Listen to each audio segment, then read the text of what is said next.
I wasn't alone in that elevator. I couldn't see it, but I could hear it breathing right on my neck. I never believed in ghosts until I started the graveyard shift at City Hospital. People think the scariest part of working security at the city hospital is the emergency room. They think it's the blood or the screaming, but they are wrong. The scariest part of this job is the silence of the night shift. I worked the 12 midnight to 8 a.m. graveyard shift at a level 1 trauma center in the Midwest.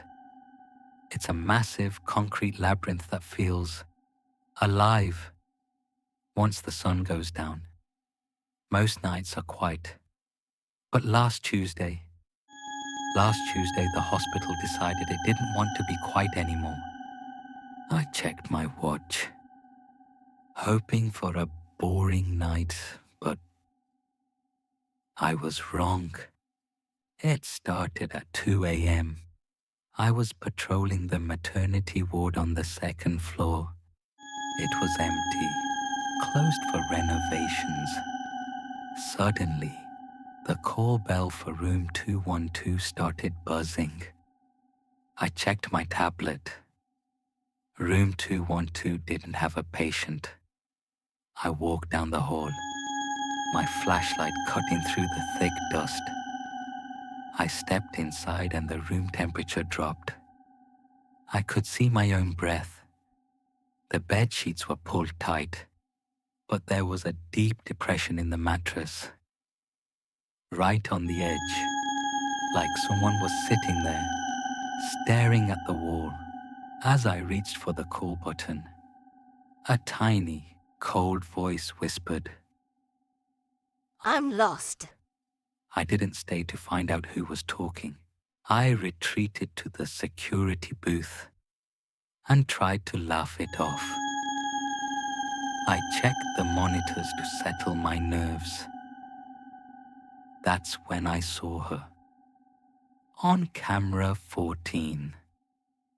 The level 2 hallway I had just left. An old woman in a tattered hospital gown was standing exactly where I had been. She was looking directly into the camera. Her eyes were like black glass. She started pointing at the floor beneath her. Over and over, I radioed the floor nurse, Sarah, to check the hall. On the screen, I watched Sarah walk right through the old woman. Sarah said the hall was empty, but on my monitor, the woman was now leaning into the camera lens, her mouth open in a silent, jagged scream. Hushed when I ripped my eyes away from the screen, my heart hammering against my ribs. I wanted to believe it was a glitch, a trick of the light and the late-hour exhaustion. But the air in the security booth suddenly turned thick, smelling of old flowers and antiseptic. The silence that followed was heavy, pressing against my ears until it was shattered. At 3:05 a.m., the internal landline rang. The caller ID read, "Morgue office. There's no one in the morgue at 3 a.m. I picked up. All I heard was a rhythmic, metallic clanging, like a pipe hitting a gurney. Then a raspy, elderly voice. It's cold in here. Why did they lock me inside? The line went dead. I knew I had to go down there. I had to check elevator 4. I watched the monitor. At exactly 3:15 a.m., elevator 4 began its descent. It went straight to B3, the morgue. The doors opened on the screen. No one was there, just the dark hallway. But then, the weight overload. Light started flashing red. 200 pounds of nothing. I went down to reset the panel. I stepped inside that metal box. The air was freezing. I pressed the lobby button, but the doors wouldn't close. The weight overload light stayed on. That's when I heard it. The wet, ragged breathing from the corner behind me. The elevator began to shake, as if something heavy was jumping right next to me. I barely made it out of that elevator. As soon as the doors opened at the lobby, I ran straight to the security office. I didn't care if I looked crazy. I told my supervisor I couldn't do it anymore.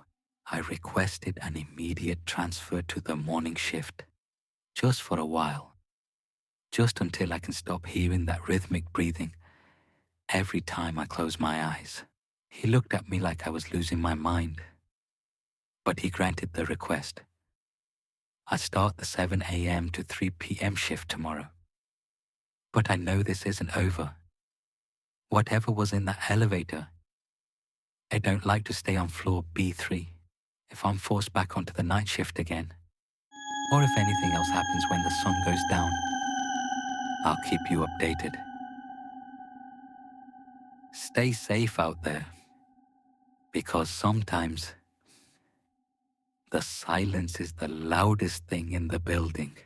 Subscribe if you dare.